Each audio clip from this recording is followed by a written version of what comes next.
Hello everyone, today we are going to discuss class 12 theme 4 of history of your textbook, that is thinkers, beliefs and buildings. In our previous session we discussed about discovering stupas, sculpture and stories in stone. Today we will discuss about symbols of worship, popular traditions and new religious traditions. So now we'll start with the chapter. Symbols of worship.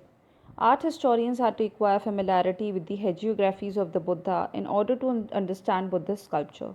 According to hagiographies, the Buddha attained enlightenment while meditating under a tree. Many early sculptures did not show the Buddha in human form. Instead, they showed his presence through symbols. The empty seat was meant to indicate the meditation of the Buddha, and the stupa was meant to represent the Mahaparinibbana. Another frequently used symbol was the wheel. This stood for the first sermon of the Buddha delivered at Sarnath.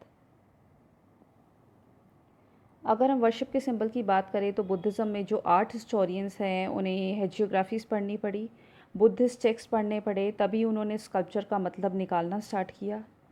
Buddha को पहले के जो sculpture थे उन्हें वो कभी भी human form में नहीं दिखाते थे, सिंबल्स के फॉर्म में बताते थे। एक स्कल्पचर की यहाँ बात की गई है, उसमें एक ट्री दिखाया गया है और ऐसा बताया गया है कि वो खाली एम्प्टी ट्री नहीं है, ये शो कर रहा है बुद्धा का एक इवेंट, दैट इज़ जहाँ पर उन्होंने एनलाइटमेंट ली थी। फिर एक और स्कल्पचर की यहाँ बात की गई है कि ये सिर्फ स्टूपा नहीं है, ये बुद्धा का महापरिनिब्बाना यानी कि मोक्ष जो है वो दर्शा रहा है। फिर एक और स्कल्पचर की यहाँ बात हुई है जिसमें कि एक व्हील दिखाया गया है, वो जो व्हील है वो सरमन दिखा रहा है जो उन्होंने दिए हैं, उसको वो सिंबलाइज करता है।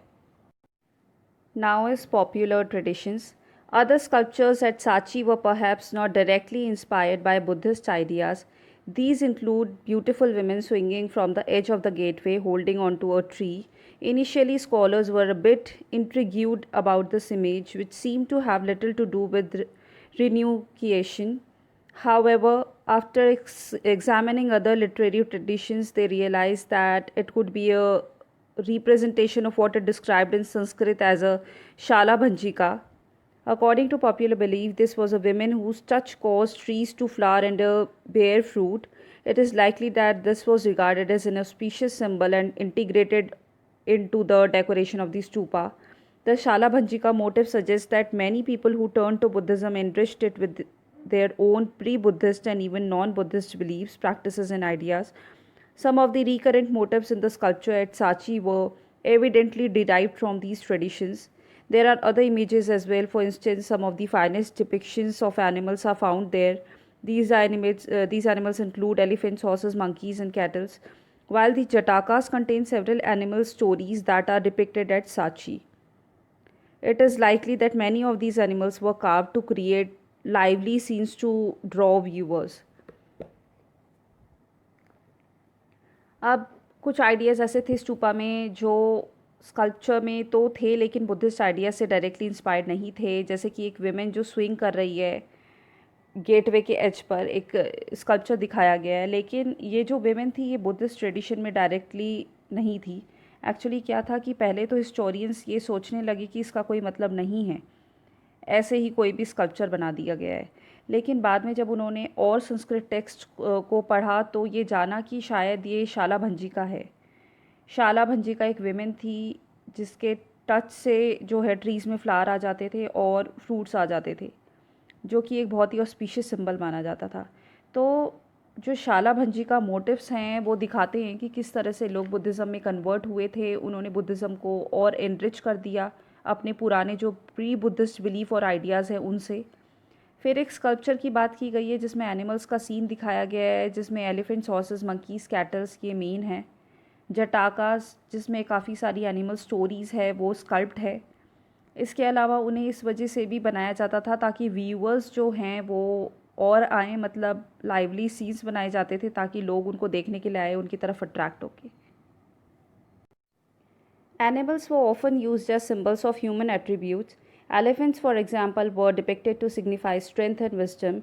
Another motif is that of a woman surrounded by lotus and elephants, which seems to be sprinkling water on her as if performing an abhishek or consecration. The serpent motif is also found on several pillars. One of the earliest modern art historians, James Ferguson, considered Sachi to be a center of tree and serpent worship.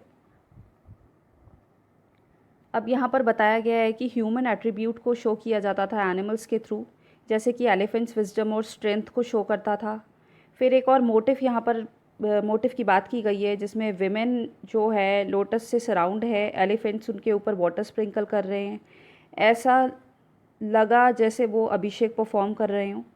कुछ historians का मानना है कि ये जो lady है ये माया है जो कि बुद्धा की मदर है, और कुछ हिस्टोरियंस मानते हैं कि ये गजलक्ष्मी है जो कि गुड फॉर्च्यून की गॉडेस मानी जाती है।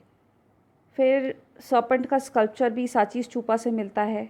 सर्पेंट के स्कल्पचर की अगर हम बात करें तो शायद ये कोई पॉपुलर ट्रेडिशन था जो कि टेक्स्ट के में रिकॉर्ड नहीं किया गया। हिस्टोरियंस को ज़्यादा इस स्कल्पचर के बारे में नहीं पता लगा। और जेम्स फैग्यूसन अब यहाँ आए थे तो उन्होंने साची को सर्पेंट वर्शिप का सेंटर माना था, लेकिन ऐसा नहीं था। वो ऐसा इसलिए कह रहे थे क्योंकि वो बुद्धिस्ट आइडियाज़ से बिल्कुल भी परिचित नहीं थे। Then is new religious traditions. Early Buddhist teachings had given great importance to self-effort in achieving nirvana. Buddha was regarded as a human being who attained enlightenment and nirvana. Gradually, the idea of savior emerged. अब Buddhism में भी दो sect हो गए, महायान और हीनयान। बुद्धा की teaching के according एक ग्रेट इम्पोर्टेंस दी गई थी कि आपको खुद के कर्म ज़रूरी है अगर आपको मोक्ष चाहिए, और बुद्धा को एक इम्पॉर्टेंट ह्यूमन बीइंग माना जाता था क्योंकि उन्होंने अपने खुद के एफर्ट्स से एनलाइटमेंट अटेन की थी और फिर मोक्ष की प्राप्ति की थी, तो उनको एक एग्जाम्पल के तौर पे देखा जाता था। लेकिन ग्रेजुअली क्या हुआ, सेवियर का आइडिया इमर्ज हो गया। अब लोग ये समझने लग गए कि गौतम बुद्ध ही हैं जो कि सैल्वेशन यानी कि मोक्ष हमें दे सकते हैं। Simultaneously, the concept of the bodhisattva also developed. Bodhisattvas were perceived as deeply compassionate beings who accumulated merit through their efforts but used this not to attain nirvana and thereby abandon the world, but to help others. The worship of images of the Buddha and the Bodhisattvas became an important part of this tradition. This new way of thinking was called Mahayana, literally the great vehicle. Those who adopted these beliefs described the older tradition as Heenyan or the lesser vehicle. फिर धीरे धीरे बौद्धिसत्ता का concept भी emerge होने लगा। बौद्धिसत्ता वो लोग थे जो कि मैरिट को एक्यूमुलेट तो करते थे अपने खुद के एफर्ट से, लेकिन मोक्ष पाने के लिए नहीं बल्कि दूसरे लोगों को सर्व करने के लिए, उनको हेल्प करने के लिए। तो क्या होने लगा कि बुद्धा और बौद्धिसत्ता दोनों की इमेजेस को वर्शिप करने लग गए लोग।